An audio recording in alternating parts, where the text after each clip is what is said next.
This is Covering the Spread, part of the FanDuel Podcast Network.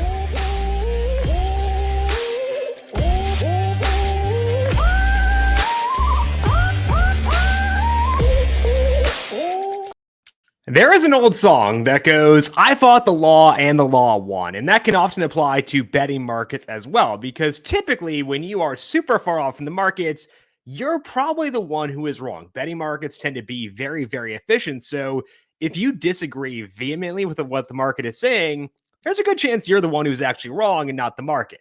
And that is a scary proposition for today, because there are a good number of strikeout props where I cannot comprehend why the market is where it is. So caveats apply. Markets are efficient. I could be very wrong with all this, but there are some spots where I do feel like the market may be a bit off. So we're going to dive into where those spots are for today. Also talk some money lines for tonight to get you ready, and talk some baseball for today. This is Covering the Spread right here on the FanDuel Podcast Network. My name is Jim Sonis. I am a managing editor of digital media for FanDuel Research, here to break down Monday night's MLB slate and break down my favorite money lines and strikeout props that I like over at FanDuel Sportsbook. We'll dive into all that here in just 1 second, but first, a reminder to make sure you're subscribed to Covering the Spread wherever you get your podcast. We had JJ Zachariason on last Friday talking about some season-long player props he likes over at FanDuel Sportsbook. If you want to get JJ's insights on this year, talking about building projections and much more, find that on the Covering the Spread podcast feed, as well as the FanDuel YouTube page and FanDuel TV Plus. FanDuel TV Plus now available, not just Apple TV, Roku, and Amazon Fire TV, but also you can go to FanDuel.com/watch and pull it up there to see Up and Adams logging into your FanDuel account, and also Covering the Spread and the Solo Shot. Get ready for NFL season with incredible offers from FanDuel, America's #1 sportsbook. Right now, new customers can bet $5 and get $200 in bonus bets guaranteed. Plus, all customers who bet $5 will get $100 off NFL Sunday Ticket from YouTube and YouTube TV. Now is the best time to join FanDuel. The app is easy to use. You can be on everything from spreads to player props and more. FanDuel, official partner of the NFL. Must be 21 plus and present in select states. I lost my spot. FanDuel is offering online sports wagering in Kansas under an agreement with Kansas Star Casino LLC. First online real money wager only. $10 first deposit required. Bonus issued as non-withdrawable bonus bets that expire 7 days after receipt. Restrictions apply. See terms at sportsbook.fanduel.com. Gambling problem? Call 1-800-GAMBLER. Or visit FanDuel.com/RG in Colorado, Iowa, Michigan, New Jersey, Ohio, Pennsylvania, Illinois, Tennessee, and Virginia. Call 1-800-NEXT-STEP or text NEXT STEP to 53342 in Arizona. 1-888-789-7777 or visit ccpg.org/chat in Connecticut.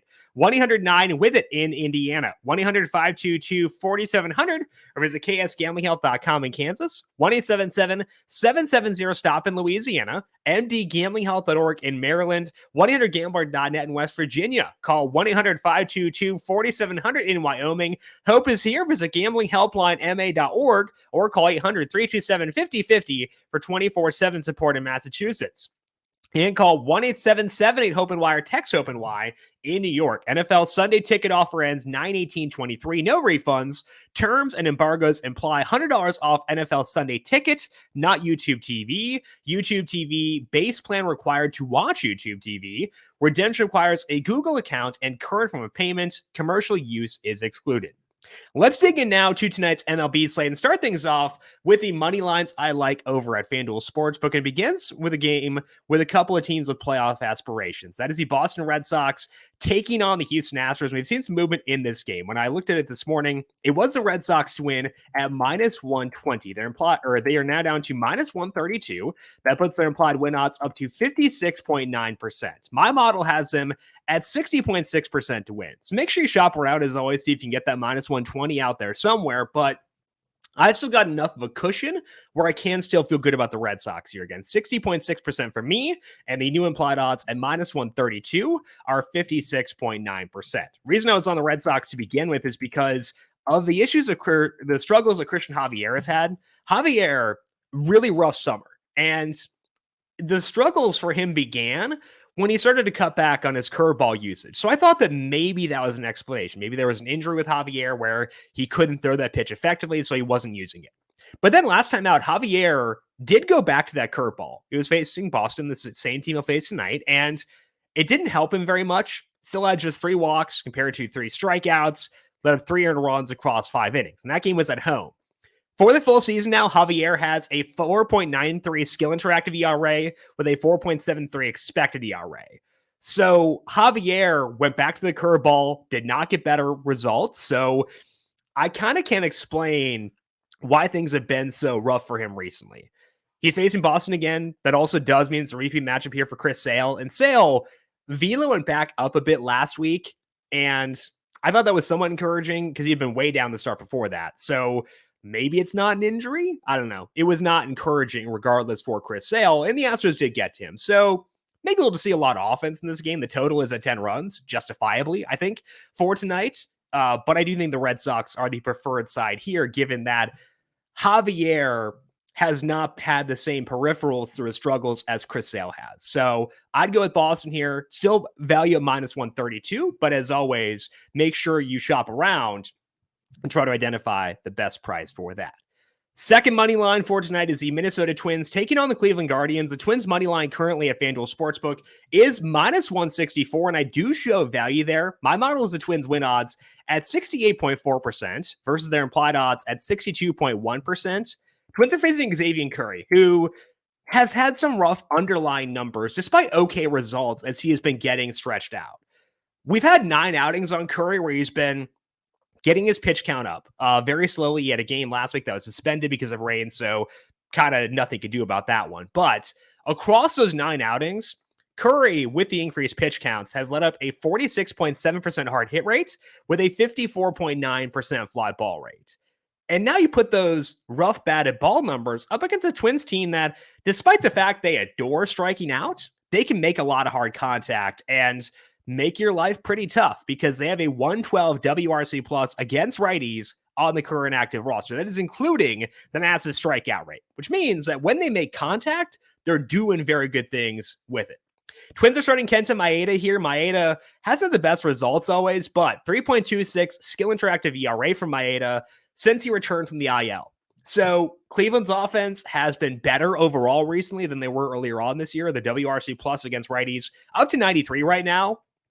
I still think the Twins should be a bit more heavily favored here. So I do like the Twins money line, which is currently minus 164 at FanDuel Sportsbook. I do think if you don't want to pay the minus 164, there are ways you could potentially tie this in. I showed some value on Kenta Maeda's strikeout prop. Over 5.5 plus 104. It is a very low strikeout matchup, which is why that number is so low. But if you want to tie that together with the Twins money line at minus 164, a same game parlay of that would be plus 188. It's not the best number by any means, but I would understand if you wanted to go that route. Personally, as you know, prefer to play things straight up for the most part. I do think that is a route if you wanted to consider it. Also could look at some Twins home run props. Looking at things right now, don't see a ton I really like personally. So again, would prefer to go with things straight up, but you can look at the Maeda strikeout prop, look at some home run props if you don't want to lay the minus 164 straight up with the Minnesota Twins. Let's dig in now to some strikeout props, and let's dig into a game where I am way off from market for both the starting pitchers in this one. That is the A's taking on the Mariners, and the strikeout props here are Brian Wu under 6.5 strikeouts at minus 116, and Kyle Muller under 5.5 strikeouts, minus 132. I am way far off from both these numbers. And the biggest one for me is Wu, because it's a pitch count related recommendation for me, because he came off the IL last week, and it was a pretty short stint. He was on the IL for missed 18 days, came back last week, and didn't have a rehab start, so I didn't project it for 70 pitches there. He threw 65, and the typical progression is you add about 15 on from one start to the next. So I have Wu projected for 80 pitches for tonight. And it was a forearm issue for Wu, so maybe that number is even lower than what I'm projecting. But if I put Wu's strike or pitch count projection at 80 pitches, I have his strikeout projection at 4.64. Again, his strikeout prop is 6.5 with minus 116 on the under. The only way I could understand having Wu's projection this high is if you had him projected to get a full leash. And I don't see how that happens given he threw just 65 last week. Just for funsies, let's plug in a full pitch count here for Bryan Woo. So let's put him up to, I've got him at 80. Let's increase that number to 100 and see where I have Woo if I were to do that. If I put Woo's strikeout projection up to 100, I've still got him at 5.8 strikeouts. So even if I give him 100 pitches, I'm not getting to 6.5 as being the proper number for this. So that tells me something's up. Again, if you fight the market's probably going to win, but I don't really understand why this number is so high. So I will take Woo under 6.5 strikeouts at minus 116 at FanDuel Sportsbook. Other side of that game, as mentioned, is Kyle Muller under 5.5, minus 132. And again, I don't get this one personally. I can kind of understand it better than I can with Woo because it's a very high strikeout matchup. The Mariners have a 27.5% strikeout rate on their active roster against lefties this year. But Muller has gone over 5.5 strikeouts one time this entire year. He faced Seattle once. They were a high strikeout team back on May 22nd as well. And in that game, just 3 strikeouts there across 5 innings. Now, in Muller's defense, he has had a demotion to the minors since then. Maybe his strikeout rate ticked up there to explain why this number is so high right now. But in AAA, Muller's strikeout rate was 16.9%. So even with the matchup being what it is, I have Muller projected for 3.7 strikeouts tonight. Again, his number is 5.5 at minus 132. So I wanted to explain to you my rationale behind having my projections where they are so that you can kind of weigh that versus the market and say, okay, is Jim the one who's wrong or is the market the one who's wrong? Because it's very possible I'm wrong. That's how sports betting works. You're wrong a lot. But that's my rationale for being low on both these guys for tonight. They are in the same games. If you want to pair them together and take the 2 strikeout props together, the same game parlay on that is plus 225. You can do that, but I want to play things straight up with Woo and with Muller. Taking Woo under 6.5 at minus 116 and taking Muller under 5.5 minus 132. Those are the 2 spots where I am most off from the market, where I'm having the hardest time envisioning why those numbers are there. Let's talk about 2 other strikeout props I do like for tonight, though. One of them is at Coors Field. And Coors Field is a spot that does tend to drag strikeouts down, in part because you let up a lot of runs there and may not be able to go deep in games, but also because movement is different at Coors Field than it is elsewhere because the elevation is so high and the atmosphere is so thin. So we do tend to see strikeouts go down. I have Bryce Elder under 4.5 strikeouts, minus 150, which you can get right now at FanDuel Sportsbook. And this was a bit of a surprise to me because I think that my model tends to undersell the Coors effect with regards to strikeouts. So whenever I see an under at Coors Field, it always kind of does entice me because there are more routes there. It could be because of the atmosphere. You know, they let up a lot of runs. Maybe the pitches don't move as much and they make a lot of contact. Multiple routes to an under there. As for Elder, his strikeout numbers have been on the decline recently, and that's before we account for Coors Field. We look at Elder's past 11 starts, his velocity has been down on his sinker in that time. And with the decreased velo on his sinker, Elder has just a 13% strikeout rate. He has gone over 4.5 strikeouts just twice in an 11 start sample. So I have Elder projected well below this number at 3.3 strikeouts. So again, I am way off of the market. I can better understand why this one is here than I can with Woo or with Muller because it is the Rockies. They're a very bad offense. Elder has been effective despite the lack of strikeouts because he is so skilled at suppressing hard contact, but not a big enough strikeout guy for me to justify a number of 4.5, even at minus 150 on the under when he's at Coors Field. So I do think Elder under 4.5 minus 150, a spot where I get why the market is where it is, but I still want to take the under personally for tonight. The final one is one where I'm actually a bit more aligned with the market, but do still like the under, in part because the under is plus 126. That is on Grayson Rodriguez, under 5.5 strikeouts, plus 126 at FanDuel Sportsbook. He's taking on the Chicago White Sox tonight, and the White Sox offense obviously has not had a good year, but they're also not a high strikeout offense. The active roster for the White Sox, 22.2% strikeout rate against righties for this year, and that's a slightly better than average number. So not a high strikeout team despite their issues. If we look at Rodriguez since he came back up, he has pitched really, really well. And it's led to me being on the Orioles money line at times when Rodriguez has pitched. But he got 3.24 ERA. So he's been very good. And it's also correlated with the change in his pitch mix because he's used his cutter less often. So I think that is the most relevant sample for Rodriguez, looking at him since he came back up. But Rodriguez hasn't had more than 6 strikeouts in any of those 7 games. He has gone under 5.5 in 4 out of 7. I have him projected for 5.14 strikeouts tonight. So his odds of going under 5.5 are greater than 50% for me. We're getting plus money on the under at plus 126. So this one, I'm a lot closer to the market than I am with the others. But again, we're getting plus 126 in the under. And I think that's pretty enticing.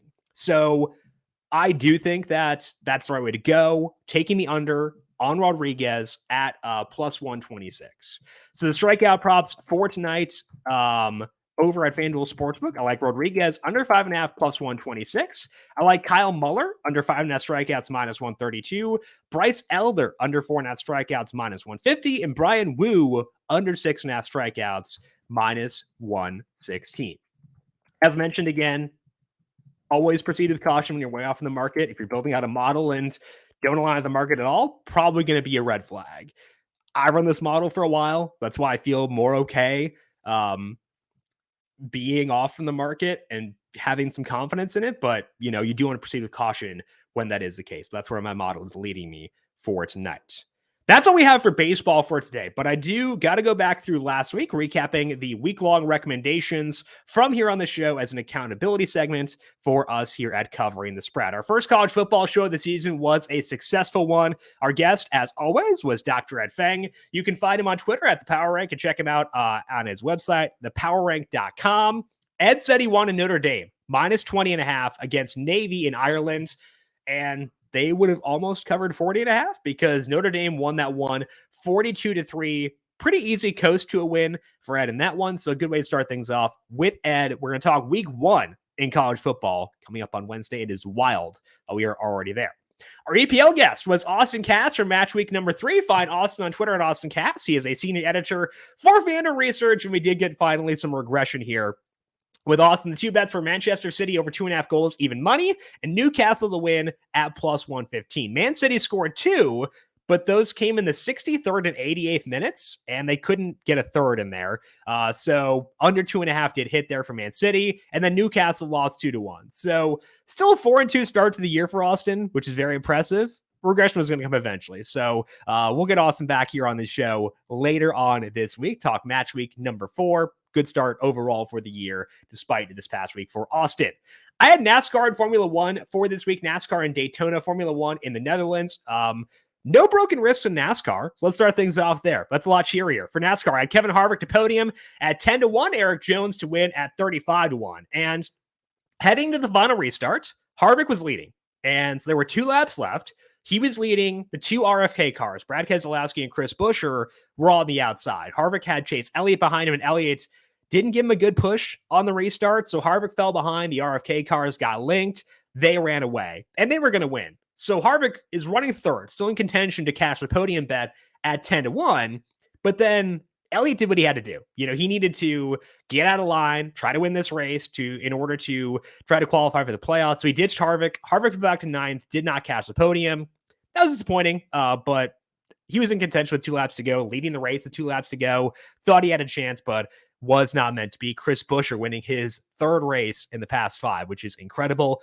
He's always been a guy I've liked a lot. So happy to see Buescher doing that, even though it did not help me catch a ticket on Saturday. Eric Jones, 35-1. Ran pretty well the entire night, but finished 18th. So nothing on the NASCAR side of things.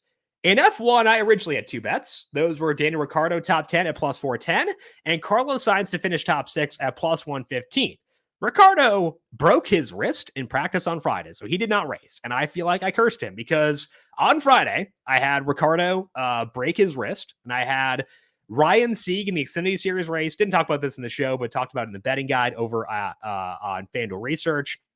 Sieg failed inspection 3 times, had to start at the back, had to go do a pass-through penalty to start the race. That was not great. And then also Riley Herbst, who blew a tire after searing issues immediately in that race. So Friday, I cursed everybody I touched when it comes to NASCAR or when it comes to racing betting. So sorry, Danny Rick. it is probably my fault you broke that wrist. Sounds like he'll miss just one more race, but pretty tough. Now, FanDuel's house rules rule that as a void bet because Ricciardo did not start the formation lap. That is the rule for Formula One. For NASCAR, I believe if they attempt to qualify, then the bet counts. But for F1, if they don't start the formation lap, the bet is void. And so that should have been voided. I bet Ricciardo at a different sportsbook, and they graded that as a loss, which was incorrect. So if you see that, reach out to customer support. I did that. They corrected it, but know the house rules of where you're betting, especially when it comes to racing, because it can be a bit more weird. Know the house rules. Make sure they're being followed because they make mistakes. I'm not trying to make mistakes, but it does occasionally happen. If it does happen, reach out to customer support and make sure it gets amended. The other one was Carlos Sainz. Not very fast in practice, but the rain came during qualifying, and Sainz is a good driver, so he qualified sixth there. He ran top six the entire race. He had good strategy, whereas his teammate Charles Leclerc did not. Ferrari once again, and Sainz wound up finishing fifth in that race. Not an easy win because he had Lewis Hamilton and Lando Norris right in his gearbox towards the end of the race, but he was right in the edge the whole time. Did cash it at plus 115. So got the F1 there, got the void on Ricciardo, got close on NASCAR, but couldn't quite get there. That's going to wrap things up for today here on Covering the Spread. I want to talk baseball for today because I realized this is my last week to talk baseball for the year. So squeezing that in, I'll probably talk some baseball once again tomorrow as a result because I don't want to give it up just quite yet. So make sure you're subscribed to Covering the Spread to get these shows as they're posted each and every weekday. Also check us out on FanDuel YouTube and FanDuel TV Plus. If you have any questions for me, I am on Twitter at Jim Sannes, JIMSANNES. You can also follow the FanDuel Podcast Network at FanDuel Podcast and check out FanDuel Research at FanDuel Research. Want to thank you all for tuning in for today. Good luck with your MLB bets for tonight. We'll talk to you once again tomorrow. This has been Covering the Spread right here on the FanDuel Podcast Network.